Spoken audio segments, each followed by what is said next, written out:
Hi, this is Charlie Martin, and this talk is The Promise of Blockchain, which, if you were expecting a, say, diet and exercise talk, you're probably in the wrong seminar. And just before we get started, John is watching both the Slack channel and the questions channel. So if you have any questions at any point, type them into the questions or into Slack or raise your hand and we'll attempt to answer them. So now, as I say, my name is Charlie Martin. I've been in computing since pretty much stone knives and bear skins. Everything from writing small business application programs in RPG2 to being CTO of a startup.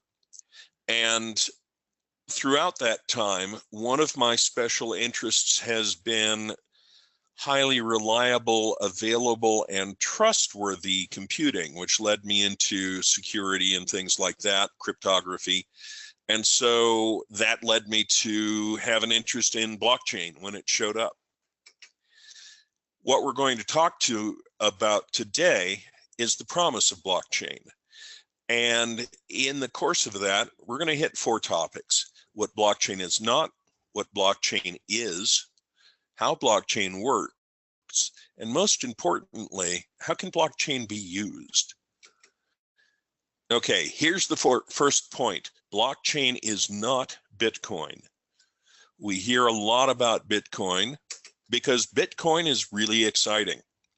Here's a chart of the value of Bitcoin.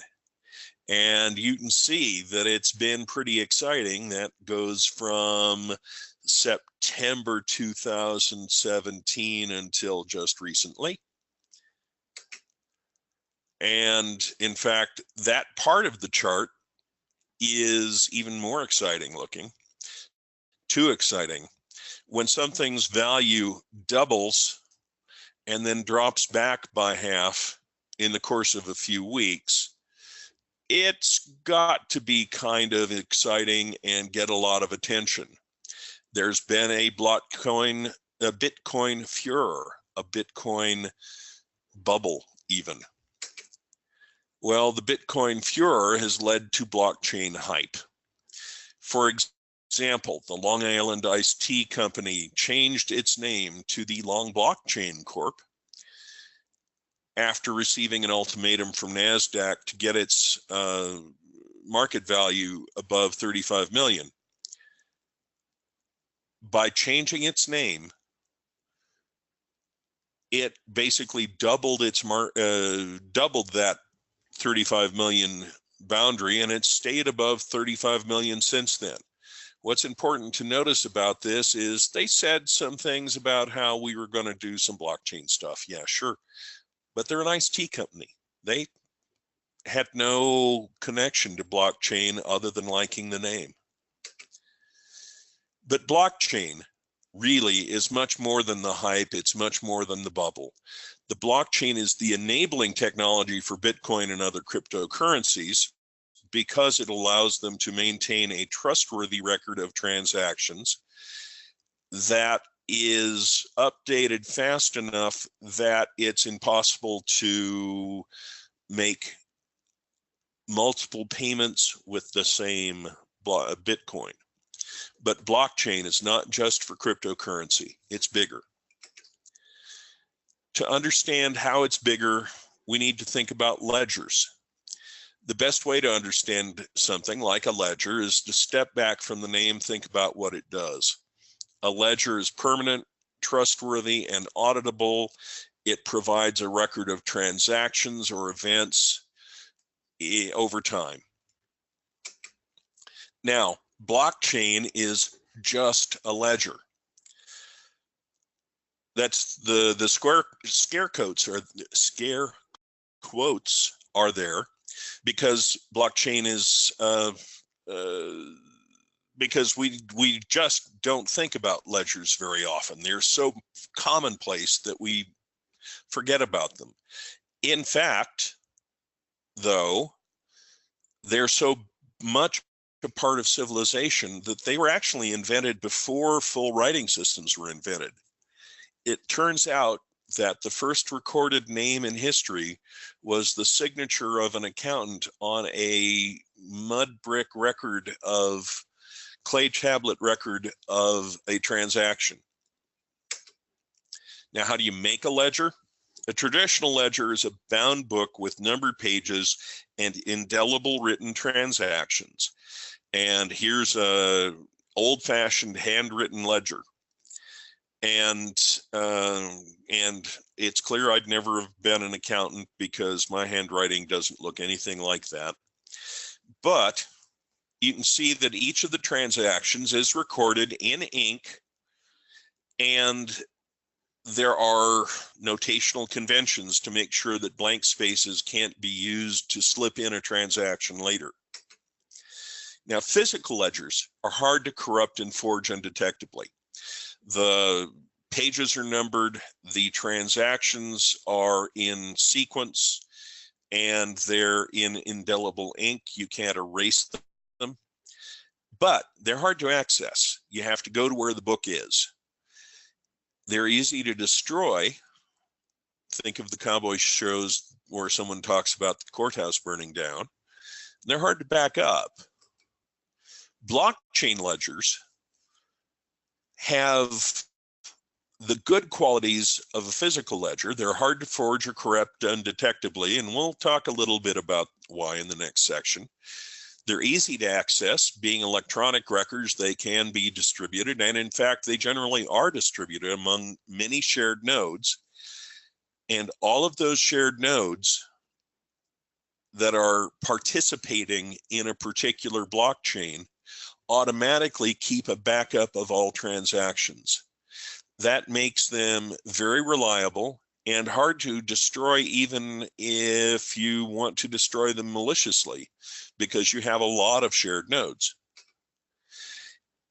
The blockchain is basically the most secure, immutable ledger ever created. Now, how will that change the world? We don't know. But there are a lot of things that we can already point to happening with it. And I think there's good reason to think that it is a world-changing technology. What is the blockchain? It's a sequence of blocks. Makes sense, right? Blockchain. Each block contains a cryptographically strong hash of the previous block, and then some other kind of contents. Now, in cryptocurrencies, those contents are what's necessary to make the particular cryptocurrency work, along with a record of transactions in that cryptocurrency. The blockchain ledger is desirably at least distributed. A distributed ledger is a reliable, highly available ledger. Those chained records are replicated among many nodes with a protocol that allows the nodes to agree on what valid transactions are and what the valid sequence is. The details of it are fairly simple. You have a root block. In that root block, you have some data, and it has a hash. The hash is just a cryptographic signature for the data. The next block includes as part of its contents the cryptographic signature of the previous block. And the block that follows that, of course, has the cryptographic signature of the second block. The effect is that if you can start from the root block, you can verify the contents of each block, including its pointer to the previous block. This means we have a sequence of blocks in which both the contents and the sequence are assured cryptographically. What that means is the blockchain is easy to verify and hard to forge. It's possible to insert forged transactions into an existing blockchain, but it is very, very hard. It is computationally infeasibly hard. One of the things that you'll hear a lot about with especially Bitcoin is proof of work. Now, proof of work is something that Bitcoin needs to guarantee that making a new block is an expensive operation and the number of them is limited. And for economic reasons, those are characteristics of money. That makes it a key to cryptocurrencies. You don't have to have a proof of work to have a blockchain. You do have to have some way to verify that only authentic users are entering transactions, and those transactions are legitimate. We're really not going to talk about proof of work anymore because cryptocurrency isn't the point. The point is that blockchain can be useful even if it's not cryptocurrency. Blockchain is useful anytime a really secure ledger is useful. For example, government records. Distributed ledgers with easy access means transparency is more achievable, transactions are hard to lose, auditability and traceability is more easily assured. And if you think about the recent scandal about the difficulty of auditing the books at the Department of Defense, it's clear that some better mechanism could be real useful. Medical records. Once again, with medical records, we have a very important stream of data. And beyond the intrinsic importance, HIPAA, the Health Insurance Portability and Accountability Act, regulates storage and protection of security of health records, makes broad requirements for confidentiality, auditability, and data integrity. And blockchain is a wonderful mechanism, a wonderful resource that we can use to do that. The blockchain itself provides integrity and auditability. Strong encryption of the records provides confidentiality, and the blockchain is well suited to managing key material as well. Distribution provides protection against malicious attacks. For example, there have been a number of recent ransomware attacks against health information. A distributed blockchain method of storing electronic health records would be much safer against that kind of ransomware attack. Research notebooks are another place where a strong record of what's happening is important. Research notebooks are effectively like a ledger in which you record your research results and thoughts. FDA requirements on these are very stringent. Engineering records need to be tracked to maintain records for patent purposes. A very interesting area in which the blockchain can be useful is in smart contracts, what are called Ricardian contracts, which essentially means that you make the contract into a valuable and unrepudiable, there's a better word for that, non-repudiable block of data. And by doing that, you have the possibility of making a contract that to some extent is kind of self-enforcing. Now, there's a wonderful white paper on that from Ethereum on their GitHub. There's a link here, and I'll repeat that link in the resources at the end of the talk. I strongly recommend reading that paper. Another place, logistics. We have a shared ledger updated in real time. I grew up partly in a grocery store, and there's a fairly surprising amount of groceries that goes out the back door of a grocery store without having gone through the checkout system. In a logistics world using blockchain, we have a shared ledger updated in real time It can be handled with an RFID tag or a barcode or a quad code and give you minute-to-minute tracking of assets down to a, as low a level as you want to have, so that you always know where package number 3,407 of Twinkies is. For Twinkies, it's not so important. For a company like UPS or FedEx, it's very important. Another really exciting application is financial transactions in the third world. One of the things that keeps third world countries in poverty is the extreme difficulty of doing financial transactions reliably and doing them cheaply enough that a small business person can afford to do them. Blockchain infrastructure, well, and the reason for that is, number one, the infrastructure doesn't exist. The conventional banking infrastructure doesn't exist.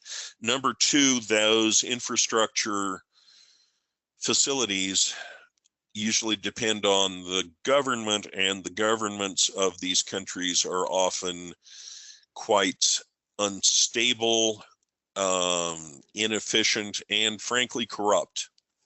A blockchain infrastructure provides the possibility of going around some of those problems by providing, first of all, a means of exchange through a cryptocurrency, and secondly, a means of managing these transactions using the cheapest form of communication in the world, the internet.